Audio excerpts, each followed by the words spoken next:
وزیراعظم نے کہا ہے کہ بلوچستان کی ترقی کے لیے وفاقی حکومت ہر ممکن تعاون فراہم کرے گی۔ صوبے کی ترقی و وفاقی حکومت کی اولین ترجیحات میں شامل ہے اور اس مقصد کے لیے تمام ضروری اقدامات کیے جائیں گے۔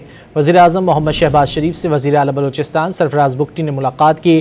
دونوں رہنماؤں نے بلوچستان کی موجودہ اقتصادی، سماجی اور امن و امان کی صورتحال پر تفصیلی گفتگو کی اور وفاقی حکومت کی جانب سے بلوچستان کے لیے جاری ترقیاتی منصوبوں پر بھی تبادلہ خیال کیا۔ وزیر اعلیٰ بلوچستان نے وزیر اعظم کو صوبے کی ترقی کے حوالے سے موجودہ منصوبوں کی پیش رفت سے آگاہ کیا۔ وزیر اعظم نے کہا ہے کہ بلوچستان کی ترقی کے لیے وفاقی حکومت ہر ممکن تعاون فراہم کرے گی۔ صوبے کی ترقی و وفاقی حکومت کی اولین ترجیحات میں شامل ہے اور اس مقصد کے لیے تمام ضروری اقدامات کیے جائیں گے۔ وزیر اعظم محمد شہباز شریف سے وزیر اعلیٰ بلوچستان سرفراز بگٹی نے ملاقات کی۔ دونوں رہنماؤں نے بلوچستان کی موجودہ اقتصادی، سماجی اور امن و امان کی صورتحال پر تفصیلی گفتگو کی اور وفاقی حکومت کی جانب سے بلوچستان کے لیے جاری ترقیاتی منصوبوں پر بھی تبادلہ خیال کیا۔ وزیر اعلیٰ بلوچستان نے وزیر اعظم کو صوبے کی ترقی کے حوالے سے موجودہ منصوبوں کی پیش رفت سے آگاہ کیا۔